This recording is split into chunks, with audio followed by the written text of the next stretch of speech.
अगर हम स्मॉग की बात करें तो स्मॉग के फैक्टर्स जो हैं वो दो हिस्सों में तकसीम किए जा सकते हैं। एक इंटरनल फैक्टर्स हैं और एक फिर एक्सटर्नल फैक्टर्स हैं जो कि पूरे एक रीजन के ऊपर होता है। तो जहां तक इंटरनल फैक्टर्स की बात है तो आप यकीन कीजिए कि every humanly possible effort is being done. इंसानी सतह पर जो कोशिश हो सकती है वो की जा रही है गवर्नमेंट ऑफ पंजाब की तरफ से कि स्मॉग पे काबू पाया जाए। स्मॉग को कॉज करने के लिए, स्मॉग को बनाने के जितने भी एलिमेंट्स हैं, जितने भी धुएं छोड़ने वाली चीजें हैं, उन सब के खिलाफ कार्रवाइयां की जा रही है। मैं अगर क्विकली बताऊं तो अगर हम इंडस्ट्रीज की बात करें तो इस वक्त 250 से ज्यादा इंडस्ट्रीज जो क्रॉनिकली पोल्यूट कर रही थी, काला धुआं फेंकती थी पंजाब में, उसको डिमोलिश किया जा चुका है। इसी तरह अगर हम भट्टों की बात करें तो 2500 के करीब जो भट्टे क्रॉनिकली पोल्यूट कर रहे थे, काला धुआं फेंकते थे, उनको डिमोलिश किया गया है। इसी तरह गाड़ियों की अगर हम बात करें तो एक बड़े मैसिव स्केल पर एमिशन टेस्टिंग सिस्टम इस वक्त चलाया जा रहा है। अगर हम दीगर भी बात करते हैं, फसलों की बाकियात की बात करें, उनको जलाने की बात करें, तो government happy seeders and super seeders का एक बड़ा इलेबोरेटिव किस्म का प्रोग्राम लाई है जिसमें 5000 से ज्यादा सुपर सीडर्स जो है वो तकसीम किए जा रहे हैं। सो कहने का मतलब है कि हर वो चीज जो कि धुआं पैदा करती है, और सर्दियों में क्योंकि टेम्परेचर इन्वर्जन हो जाती है तो ये धुआं जो है वो फैल जाता है और एक गलाफ की शक्ल ले लेता है, क्योंकि हवा की स्पीड बहुत कम होती है और हवा का जो है वो डिस्पर्शन नहीं हो पा रही होती। सो दैट इज वाई हम एक तरफ तो वो कोशिश कर रहे हैं कि मिटिगेशन करें, धुआं पैदा करने वाले एलिमेंट्स को कम करें। अच्छा डॉक्टर साहब, जैसे आपने जिक्र किया ये जो एंटी स्मॉग गन्स का इस्तेमाल है, जदीद टेक्नोलॉजी है, इसका इस्तेमाल किया जा रहा है, एक तो इसके हवाले से जरा ये बताइएगा कि ये किन इलाकों में ज्यादा एक्टिव है, और दूसरा ये कि इसमें जो एक एंटी स्मॉग गन है वो कितना पानी जो है उसका छिड़काव कर रही है, और आया कि ये पानी साफ पानी है या फिर ये जो नहरी पानी है उसका इस्तेमाल किया जा रहा है, और एक गन की थ्रो कितनी होती है और उससे फायदा कितना हो रहा है? जी एग्जैक्टली मैं उसी तरफ ही आ रहा था कि एक तरफ तो जैसे हम जहाँ पे धुआं पैदा होता है उस सोर्स को कम कर रहे हैं, खत्म करने की कोशिश कर रहे हैं, दूसरी तरफ जो है वो हम ये कर रहे हैं कि जो डस्ट होती है या डस्ट पार्टिकल्स होते हैं उनको सेटल करने के लिए पाकिस्तान में पहली बार दुनिया की state of the art technology जो एंटी स्मॉग गन्स हैं वो 15 पंजाब के अंदर लाई गई हैं। इसमें से जो एक गन है उसका थ्रो तकरीबन 120 मीटर तक होता है, और इसके अंदर जो है साफ पानी इस्तेमाल किया जाता है, इंसानी सेहत के लिए बिल्कुल ये ठीक है। इसमें किसी किस्म का कोई केमिकल या किसी किस्म की कोई भी इम्प्योरिटी शामिल नहीं है। हम समझते हैं कि ये स्मॉग गन ने फिजा में जाना है, और जो डस्ट पार्टिकल सस्पेंडेड होते हैं, आपके इल्म में है कि हमारे शहर डस्टी सिटीज होते हैं, सो अर्बन एरियाज में ये इस्तेमाल होगी और डस्ट को सेटल करेगी, बिल्कुल उसी तरह क्लींजिंग करेगी जिस तरह जो रेन होती है, जो बारिश होती है वो क्लींस करती है। सो ये एक तरीका कार है जिसको इस्तेमाल किया जा रहा है। इसके साथ साथ और भी जो डिफरेंट है, फॉर एग्जाम्पल सड़कों की जो सफाई का एलिमेंट है, जो कच्ची सड़कें उनके ऊपर टफ पेवर्स लगाए जा रहे हैं ताकि डस्ट की जो रूट कॉज है उसको खत्म किया जा सके। बिल्कुल। डॉक्टर इमरान, एक और बात बताइएगा कि अगर जिस तरह से हम ये एंटी स्मोक गन्स ही देख रहे हैं, आपने कहा कि 15 हैं शहर में जो इस वक्त मौजूद है और काबू पाने की कोशिश कर रही है। हमारे पास एक जो कि लाहौर की अगर बात करें तो ये बागों का शहर कहलाता है, और हर बाग में पहले से फव्वारे मौजूद हैं, फाउंटेन्स मौजूद हैं जो पहले चला करते थे और अब नहीं चलते हैं। शायद ये इसी चीज को दूर किया करते थे कि जो डस्ट पार्टिकल्स हवा में मौजूद हैं अगर इनकी मुस्तकिल चलने की वजह से वो कम हो सके, तो क्या आपको नहीं लगता इनको दोबारा बहाल कर देना चाहिए? देखिए, जहां तक पार्कों के अंदर, बागों के अंदर इसका ताल्लुक है, फवारे का ताल्लुक है, वो बिल्कुल चूंकि पार्क के अंदर होता है जिसके आसपास ग्रीनरी भी होती है, जिसके आसपास कोई गाड़ियां भी नहीं होती, डस्ट भी नहीं होती, तो वो एलिमेंट तो बिल्कुल एक वो विजनरी, एक वो देखने के लिए विजुअल इफेक्ट उसका बड़ा अच्छा है और करीबी ज़ाहिर है एनवायरनमेंट पे थोड़ा इम्पैक्ट आएगा।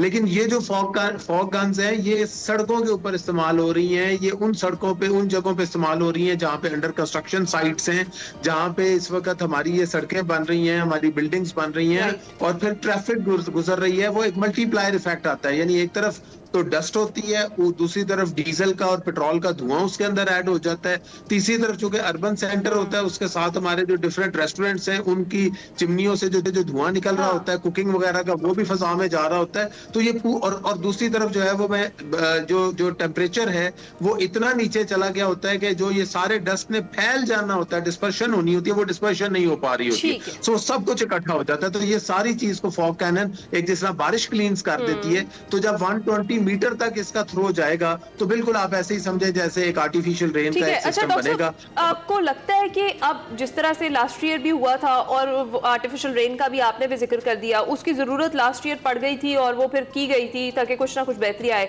एंटी स्मॉग गन्स के इस्तेमाल के साथ या इनके बाद जरूरत पड़ती है तो ऐसी भी कोई तजवीज़ है कि दोबारा से इस तरफ सोचा जाए आर्टिफिशियल रेन के हवाले से?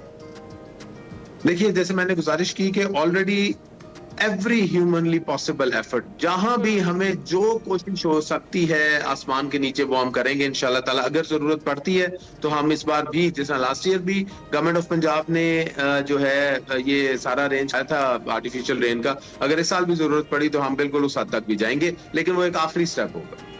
ठीक है। अच्छा डॉक्टर साहब, एक और भी चीज़, जिस तरह से लास्ट ईयर मैं बार बार यही जिक्र करूं क्योंकि हम बड़े अरसे से इसे भुगतते आ रहे हैं स्मॉग को, हर बार कुछ ना कुछ इंतजाम किए जाते हैं। इस बार हम देख रहे हैं कि पंजाब हुकूमत ज़्यादा एक्टिव है, ज़्यादा बेहतर तरीके से इसको टैकल कर रही है। तो जो स्कूल्स थे लास्ट ईयर वो बंद करने पड़ गए थे क्योंकि एयर क्वालिटी इंडेक्स बहुत ज़्यादा ख़राब हो गया था। इस बार ऐसा होगा? एयर क्वालिटी इंडेक्स मज़ीद बिगड़ने का खदशा है? देखिए, अगर हम एयर क्वालिटी की बात करें तो ये जो एयर क्वालिटी का ठीक होना है या स्मॉग का खत्म होना है, ये एक प्रोसेस है। It is a process. ये इतना शायद इजी नहीं है कि हम कुछ एकदम करेंगे तो उसे ठीक हो जाएगा, क्योंकि सिर्फ स्मॉग के जो कॉजेज हैं, जो फैक्टर्स हैं, वो इंटरनल नहीं है। एक रीजन का भी एक पूरा फैक्टर है। एक जो ईस्टर्न कॉरिडोर खुलता है, जो इंडिया से हवाओं का एक सिलसिला पाकिस्तान की तरफ आ रहा होता है, उसका भी एक पूरा इम्पैक्ट है। पूरा रीजन जिसमें पाकिस्तान, बांग्लादेश, जी बिल्कुल, वहां पे दिवाली की वजह से भी जो ये पटाखे और ये सारे जो फायरवर्क्स हो रहे होते हैं, और अगर आप इस वक्त भी जो इंटरनेशनल, मैं अपनी बात नहीं करता, अगर आप इंटरनेशनल एयर पैटर्न की वेबसाइट्स जाकर देखें, नासा की वेबसाइट्स देखें, जाके कॉपरनिकस वगैरह देखें, तो आपको नजर आएगा कि जो इस वक्त पूरी जो हवा का रुख है वो ईस्ट से वेस्ट की तरफ, यानी इंडिया से पाकिस्तान की तरफ है। तो वो भी एक पूरे रीजन का ये मसला है जिसमें इंडिया, पाकिस्तान, बांग्लादेश, हम सारे ये अफेक्ट होते हैं। और वो जब हवा इधर की तरफ, पाकिस्तान की तरफ चलना शुरू होती है, और चूंकि ईस्टर्न साइड पर पाकिस्तान में पंजाब है, तो ये लाहौर और मुल्तान और सेंट्रल पंजाब के ऊपर ये पूरी जो विंड है वो होवर कर रही होती है, तो वो मल्टीप्लाइंग इफेक्ट आ जाता है। तो हम अपनी तरफ से तो पूरी कोशिश कर रहे हैं। डॉक्टर इमरान, उनका तो कोई भरोसा नहीं है, कभी पानी छोड़ देते हैं, कभी हवा छोड़ देते हैं। हम मुश्किलात का जो है ना शिकार ही रहते हैं हर वक्त। अच्छा, ये बताइएगा कि इस वक्त ओपन एयर जो किचन्स हैं, जो धुआं छोड़ रहे होते हैं, और उसका सद्देबाब करने का भी सोचा जा रहा था, उसके हवाले से कोई इकदाम किए गए हैं? जी एग्जैक्टली, ये बड़ा ही आपने इंपॉर्टेंट बात की, and thank you so much for asking this question.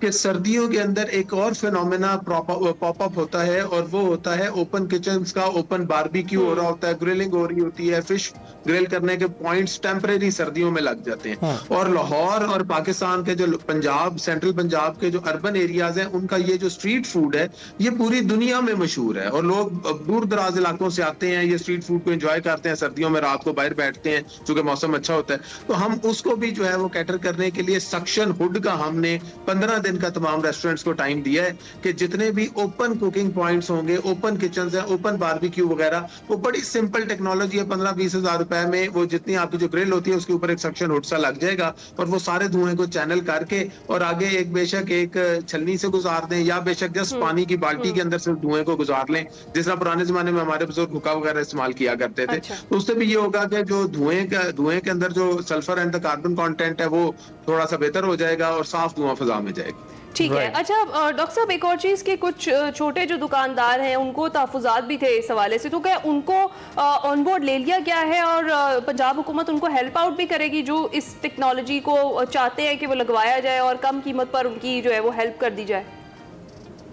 देखिए, जहां तक रेस्टोरेंट्स की बात है, तो मैं ये बात करूंगा कि पिछले साल हमने इस चीज को वॉलंटरी किया था, और हमने कहा था कि लोग अपनी मर्जी से लगवाएं, और हमने फिर पूरा साल एफर्ट किया है। जहां पे सक्शन हुड्स हैं, आप लाहौर में हाल रोड वगैरह पे आगे पीछे देखें, suction hoods are easily available, कोई प्राइस का प्रॉब्लम नहीं है। और मैं ये समझता हूँ कि जो सबसे ज्यादा इसका फायदा है इस सक्शन हुड का, वो उस शख्स को है, उस गरीब बंदे को है, जो कि रोज 5-7 घंटे उस ग्रिल के ऊपर खड़ा होता, बारबेक्यू कर रहा होता है, और ये सारा सल्फर वाला और कार्बन वाला धुआं डायरेक्ट वो ले रहा होता है, बाकी गाहक तो कुछ टाइम के लिए आते हैं ना जी।